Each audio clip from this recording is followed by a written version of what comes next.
Assalamualaikum warahmatullahi wabarakatuh. Selamat pagi menjelang siang pemirsa. Kembali saya Ika Marikasari menemani Anda tentunya dalam talk show persembahan TV Peduli Bidang Dinas Komunikasi dan Informatika Kota Parepare. Dan tentunya semoga Anda semua dalam keadaan sehat ya. Dan mungkin kalau sedang tidak enak badan atau istirahat di rumah saja.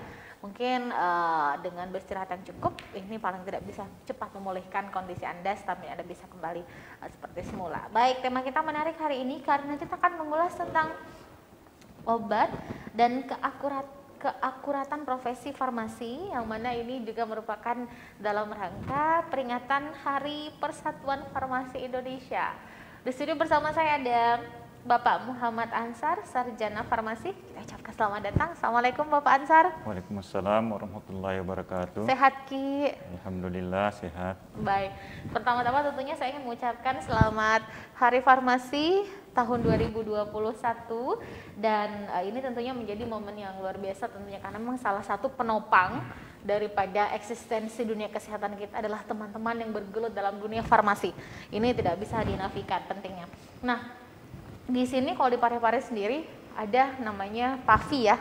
Iya, Oke. betul. Nah, Pak Ansar, kita mengawali kebersamaan kita dengan apa sebenarnya PAVI itu, kemudian sejarah terbentuknya organisasi ini, silakan. Bismillahirrahmanirrahim. Assalamualaikum warahmatullahi wabarakatuh. Waalaikumsalam. Sebelumnya saya mengucapkan alhamdulillahirrabbilalamin. Puji syukur kehadirat Allah Subhanahu wa taala dengan besarnya nikmat yang telah diberikan sehingga bisa hadir di tempat ini. Tak lupa pula kita bersalawat kepada Rasulullah sallallahu alaihi wasallam. Allahumma shalli alaihi. Saya mengucapkan terima kasih banyak yang sebesar-besarnya atas undangan yang diberikan oleh TV Peduli Parepare kepada kami. Kami segenap pengurus PC PAVI Kota Parepare dan anggota mengucapkan banyak terima kasih sudah berkenan mengundang kami. Kemudian saya akan memberikan gambar sedikit tentang apakah sebenarnya itu PAVI atau singkatan dari PAVI. PAVI merupakan singkatan dari Persatuan Ahli Farmasi Indonesia, yang anggotanya itu terdiri dari lulusan SMF, Sekolah Menengah Farmasi, kemudian Diploma 3 Farmasi, dan S1 Farmasi. Kemudian pengurus PAVI itu meliputi ada namanya pengurus pusat, yaitu bertempatnya di Jakarta. Kemudian pengurus daerah itu untuk setiap provinsi. Kemudian pengurus cabang yang berada di tiap kabupaten atau kota. Untuk yang di Parepare sendiri itu kita masuk dalam kategori pengurus cabang Kota Parepare. Kemudian PC PAVI sendiri itu untuk yang ada di Parepare itu ada 100 orang. Baik. Sudah ada 100 orang. Di mana yang sudah ada lengkap kartu anggotanya itu 82 orang. Kemudian dari lulusannya itu yang terdiri dari D3 46 orang, kemudian S1 Farmasi 36 orang, selebihnya ada dari tamatan SMF. Saya rasa itu. Baik, nah ini kalau kita berbicara tentang PAVI tentunya atau teman-teman farmasi begitu ya, ini erat kaitannya dengan TTK atau tenaga teknis kefarmasian. Ini kalau kita menilik kembali dari Undang-Undang Nomor 36 Tahun 2014 ya tentang tenaga kesehatan. Ini terurai fungsi dan tanggung jawab tenaga kefarmasian. Nah, ini sebenarnya jujur ya Bapak Ansar, kadang-kadang kalau kita berobat di rumah sakit ya, banyak masyarakat yang tidak mau lama-lama menunggu. Padahal sebenarnya perlu analisa yang dalam, kemudian perlu waktu dalam, apalagi kalau misalnya yang mau dilakukan obat puyer ya, seperti itu kan perlu, wah ini takaran-takarannya. Nah, ini kembali dengan eksistensi teman-teman dari tenaga teknis kefarmasian sesuai dari uraian undang-undang yang saya sampaikan, silakan. Terkait masalah pelayanan kefarmasian di rumah sakit, di sini mungkin saya akan jelaskan bahwa apa sih fungsi dan tanggung jawab seorang tenaga teknik kefarmasian. Yang paling utama adalah memastikan efektivitas dan keamanan penggunaan obat yang akan digunakan oleh dokter untuk memberikan pengobatan kepada pasien datang berobat. Terkait masalah penanganan untuk pelayanan resep obat yang masyarakat tidak tidak mau terlalu berlama-lama di rumah sakit. Di sini kita ada namanya standar pelayanan kefarmasian untuk misalnya pelayanan puyer. Itu ada SOP atau tenggat waktu itu kalau tidak salah itu sekitar 45 menit, 30 sampai 45 menit. Di luar dari itu mungkin mereka bisa komplain kalau melebihi dari batas waktu itu. Ini terkait dengan masalah efektivitas dan keamanan daripada pelayanan resep itu sendiri. Jangan sampai karena kita terburu-buru menyebabkan terjadi kesalahan dalam peracikan resep, baik resep puyer maupun kapsul.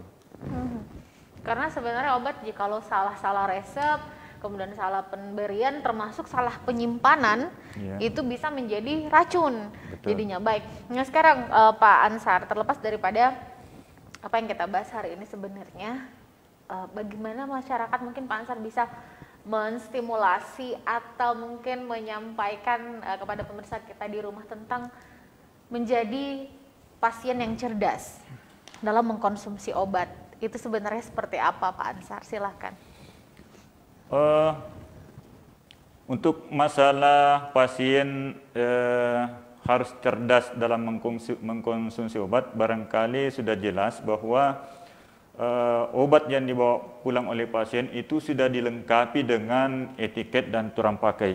Jadi pada saat mereka menerima obat, tidak asal menerima dari seorang farmasis atau tenaga teknik farmasian, tapi mereka ada edukasi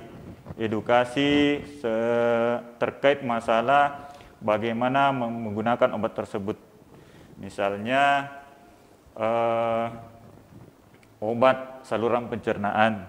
Jadi ada edukasi dari tenaga teknik farmasian tentang aturan pakai obat tersebut. Misalnya obat ini diminum 1 jam sebelum makan atau 2 jam sesudah makan. Kemudian contoh lain lagi bahwa obat-obat tertentu ada yang diminum bersamaan makan, ada juga yang nanti diminum pada malam hari atau sebelum tidur. Jadi ini terkait peran daripada tenaga teknik farmasian dalam memberikan informasi, edukasi kepada masyarakat tentang penggunaan obat setelah mereka mendapat obat dari rumah sakit atau fasilitas kesehatannya lain. Dan yang jelas tidak sembarangan mengkonsumsi obat gitu kan, apalagi kan sekarang apotek tersebar di mana-mana seperti jamur di musim hujan. Jadi sekarang untuk mendapatkan obat dulu ya, kalau kita melihat masa kecil kita memang harus ke klinik, ke puskesmas, tempat mantri begitu. Kalau sekarang ya apalagi adanya Google, mendiagnosa dirinya sendiri, kemudian menjadi dokter untuk dirinya sendiri, membeli obat, ternyata itu tidak cocok karena tidak ada pemeriksaan lab dan seterusnya. Baik, Nah, ini sebenarnya Bapak Ansar, bagaimana peningkatan farmasi sekarang kalau menurut Pak Ansar sendiri di Indonesia maupun di kota Parepare? Perlu saya jelaskan bahwa terkait masalah lambang farmasi, mungkin bisa dilihat bahwa di lambang PAPI itu sendiri ada gambar wadah dengan ular.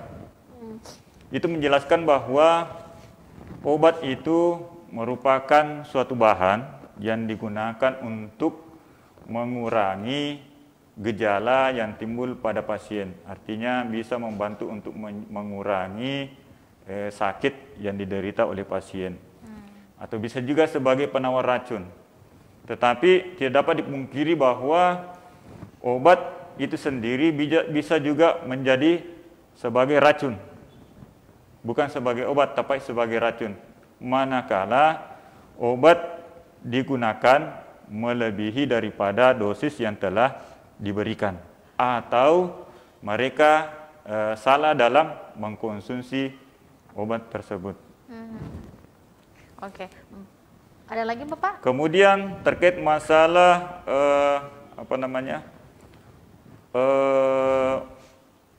tenaga teknik farmasian di masa mendatang, itu terkait dengan masalah ada istilahnya suami dikasih. Suami dikasih itu suami dikasih. Suami dikasih. Oke. Suami dikasih. Oke, ya, silakan. Suami dikasih itu adalah upaya seseorang untuk mendapatkan pengobatan untuk gejala penyakit yang timbul dalam dirinya tanpa melalui konsultasi atau melakukan pemeriksaan terhadap dokter. Maka di sini peran tenaga teknik kefarmasian sangatlah penting untuk memberikan asuhan kefarmasian, paling tidak memberikan informasi kepada masyarakat kira-kira obat-obat yang bisa diminum oleh pasien tersebut untuk mengurangi gejala yang ditimbulkan tanpa harus pergi berobat atau konsultasi dengan dokter. Oke. Barangkali itu. Baik. Nah Pak Ansar, kita jedah dulu. Selepas ini saya masih akan segera kembali saudara seputar obat dan keakuratan profesi farmasi, yang mana juga dalam rangka Hari Farmasi Indonesia, Hari Persatuan Farmasi Indonesia. Tetaplah bersama kami.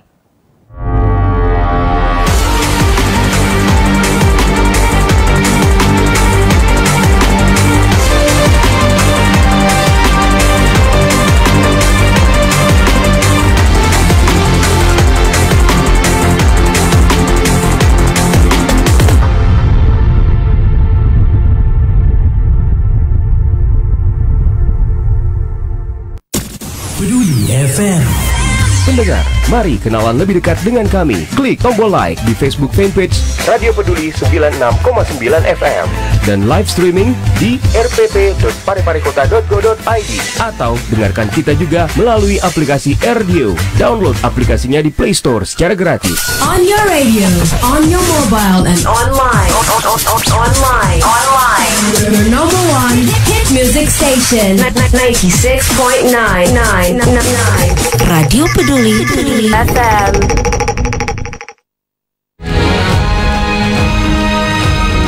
Assalamualaikum warahmatullahi wabarakatuh. Saya Harmanikam, Suradi Sugiarto, saya Trianti Sulaiman, saya Uswatun Hasanah, hadir di layar televisi Anda dengan suguhan informasi yang telah dirangkum tim redaksi kami. Kita mulai news update selengkapnya.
saudara Anda masih bersama kami dengan Bapak Muhammad Ansar, S-Farm, yang mana kita tadi mengulas ya tentang obat dan keakuratan profesi farmasi dalam rangka Hari Persatuan Farmasi Indonesia.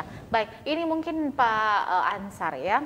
Sekarang memang salah satu yang menjadi konsentrasi kita sering sekali saya ungkapkan di forum ini tentang masih dalam situasi pandemi COVID-19.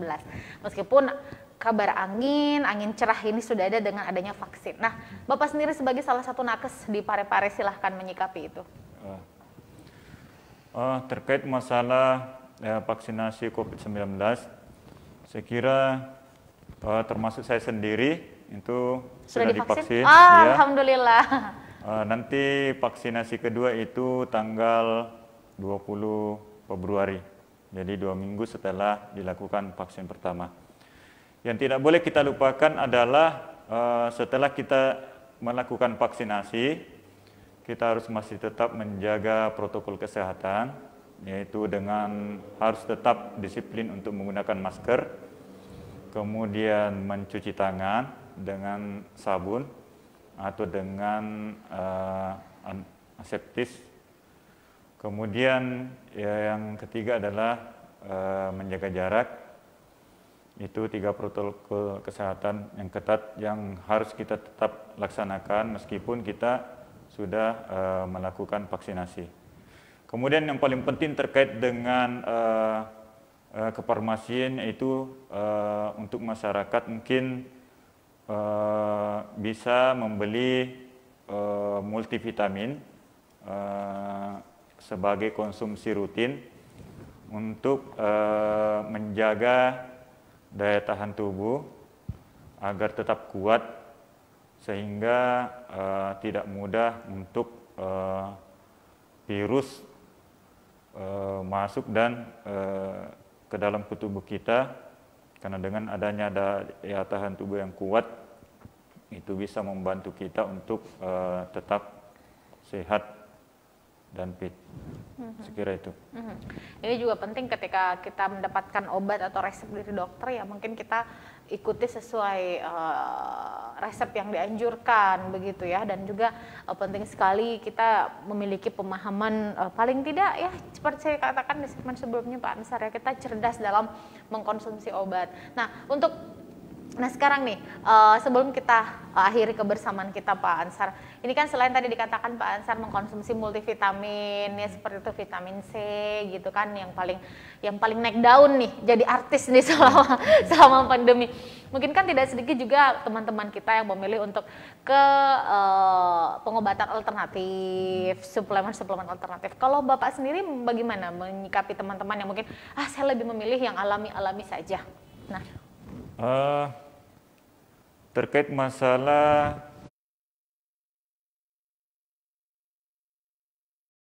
obat herbal ya, sebenarnya bisa juga kalau misalnya masyarakat lebih memilih untuk mengkonsumsi obat-obat herbal, karena bisa kita lihat bahwa efek samping dari obat herbal itu sendiri bisa dikatakan sangat minim. Kemarin dari PC Parepare kemarin kita membuat minuman herbal, yaitu yang isinya adalah jahe, baik dari jahe merah maupun jahe yang putih. Kapan rencana buat lagi, Pak? Untuk sementara ini belum. Jadi kemarin itu pada saat mulai pandemi itu kita bikin posko. Kemudian kita siapkan jamu dan siapkan juga antiseptik. Jadi untuk dibagikan kepada masyarakat Parepare. Oke. Nah, yang terakhir barangkali Pak Ansar sebagai anggota PAFI ya, Persatuan profesi farmasi gitu di Kota Parepare. Ini mungkin ada yang ingin disampaikan kepada masyarakat selain menjaga protokol kesehatan tetap ditegakkan, terutama dalam penggunaan obat dengan bijaksana. Silahkan. Mungkin kesimpulan akhir yang bisa sampaikan kepada masyarakat bahwa kita harus tetap menjaga diri kita, karena kesehatan itu merupakan nikmat yang Allah berikan yang sangat utama. Jadi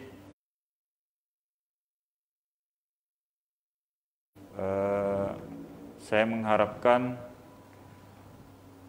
bahwa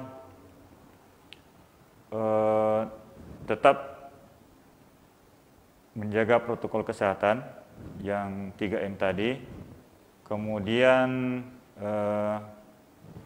bisa mengkonsumsi bahan-bahan yang terbuat dari alam. Saya kira masyarakat sudah bisa melakukannya sendiri, karena dengan banyaknya informasi yang disediakan oleh media sosial, baik WhatsApp, Instagram, Facebook, tentang cara pembuatan dan mengkonsumsi obat herbal tersebut. Tapi kalau misalnya masyarakat lebih memilih untuk menggunakan obat yang dibuat oleh perusahaan farmasi, itu juga bisa dilakukan. Artinya mengkonsumsi multivitamin, terutama yang kandungan vitamin C dosis tinggi untuk setiap obat tersebut. Barangkali itu. Baik. Terima kasih Pak Ansar sudah berbagi informasi kepada kita. Tapi terlepas apapun, sebenarnya memang kita harus penting membijaksanai dalam mengkonsumsi obat-obatan. Vitamin C saja itu, karena saya banyak temukan teman-teman sudah dia membeli minuman vitamin C dengan kadar 1000 mg di retail modern, minum. Hanya berselang beberapa jam minum lagi vitamin C tablet 500 mg. Malamnya minum lagi permen yang mengandung vitamin C 500 mg, 2000 mg dalam satu hari. Ya, oke, mungkin kalau sedang sakit atau apa gitu ya, tapi maksud saya bijaksanalah dalam mengkonsumsi. Meskipun vitamin seperti yang dikatakan Bapak tadi, bahwa vitamin itu sangat baik, obat. Tapi ketika kita tidak mengkonsumsinya secara sesuai prosedur, justru akan menjadi racunan. Kasihan ginjal kita begitu. Tapi minum air putih juga salah satu resep yang baik Pak Ansar ya, ketika mengkonsumsi obat-obatan ya. Baik, ada yang disampaikan? Cukup, baik. Cukup. Baik, terima kasih Pak Ansar. Selamat Hari Persatuan Farmasi Indonesia untuk Kota Parepare. Salam buat teman-teman. Kami haturkan banyak terima kasih.